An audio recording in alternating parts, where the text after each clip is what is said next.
लेकिन वो तो इतनी बड़ी वाली बेशरम है, जानबूझकर दूसरों की रसोई में घुस घुस कर देखती है।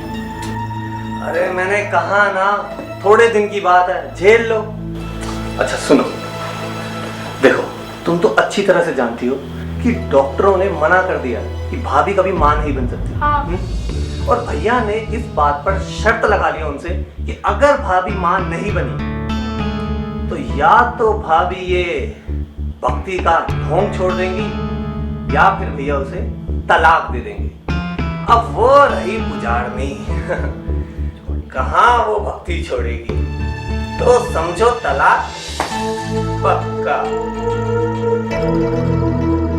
पर पता नहीं वो दिन आएंगे कब, उनकी चिक चिक से ना पीछा छूट जाए बस।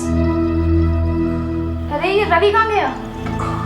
अरे यहीं कहीं खेल रहा होगा, बाहर हवेली में ताला लगा हुआ है। बाहर कहाँ जाएगा, देखो जाकर। कहीं भी खेले, पूरी हवेली में कहीं भी खेले, पर दीदी के पास नहीं जाना चाहिए बस। बड़े बुजुर्ग कहते हैं बांझ के पास अपने बच्चे नहीं भेजने चाहिए। मैं देख कर आती हूँ वो शैतान है कहाँ, कहीं ना चला गया।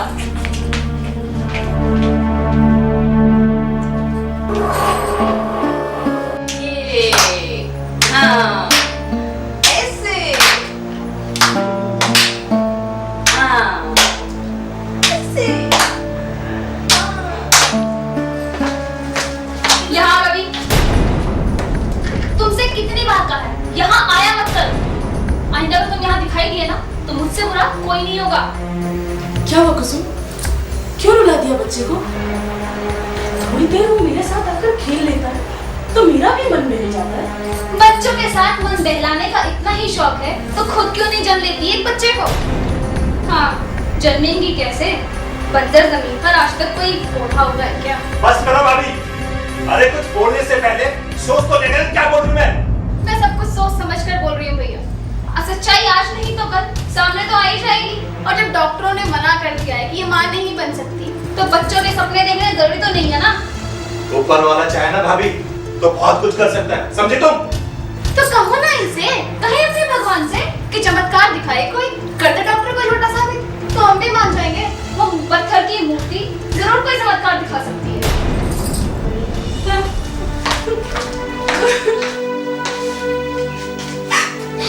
चुप हो जाओ भाभी, चुप हो जाओ। अब तो भगवान को बहुत मानती हो ना भाभी, तो क्यों इन दुनिया की बातों में आती हो तुम?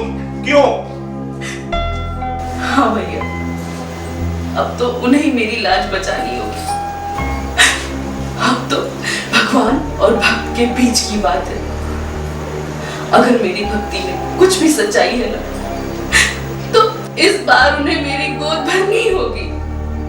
भगवान हमारी सुनेगा भाभी, जरूर सुनेगा। आप परेशान मत हो भाभी, मैं हूं ना, तुम्हारा देवर है तुम्हारे पास, मैं भैया से बात करूंगा। आप चुप हो जाओ, ठीक है? तो रोना नहीं, ठीक है? मैं जाता हूं भैया से बात करते।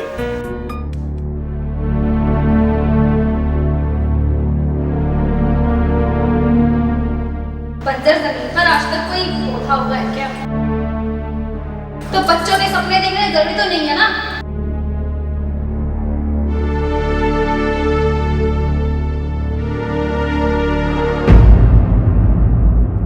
तो कहो ना इसे, कहे अपने भगवान से कि चमत्कार दिखाए कोई, कर दे डॉक्टर को छोटा सा भी, तो हम भी मान जाएंगे।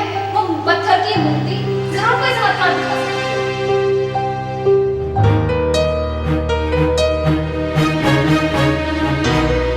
इस समय बड़ी मालकिन कहाँ जा रही है?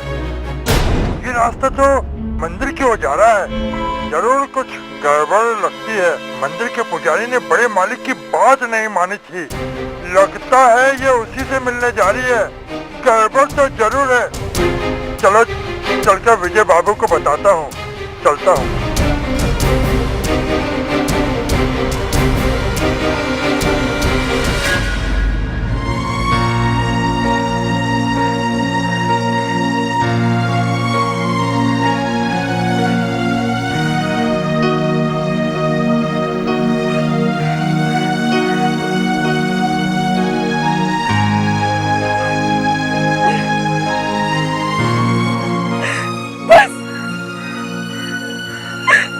अब मैं और अपमान बर्दाश्त नहीं कर सकती प्रभु, नहीं कर सकती।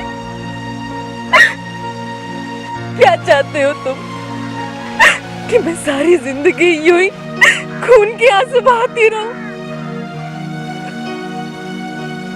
बांझ नाम के इस कलंक को अब मैं अपने माथे पे और बर्दाश्त नहीं कर सकती हूँ प्रभु।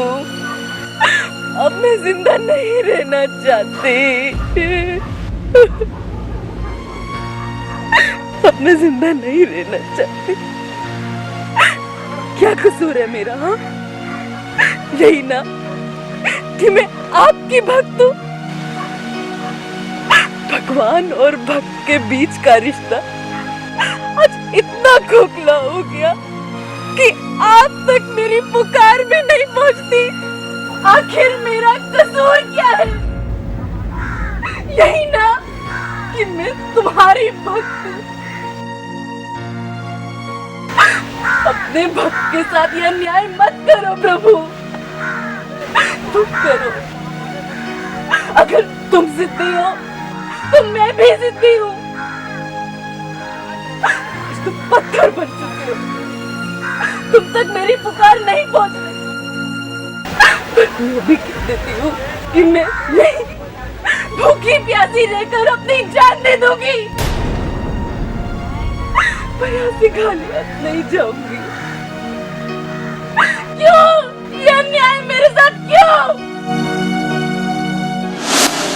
बस पुत्री बस।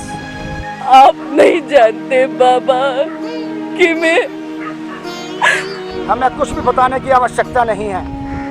तुम्हारी श्रद्धा और भक्ति देख करके हमें सब कुछ मालूम हो गया है। जाओ, घर जाओ, तुम्हारी सारी मनोकामनाएं पूर्ण होंगी।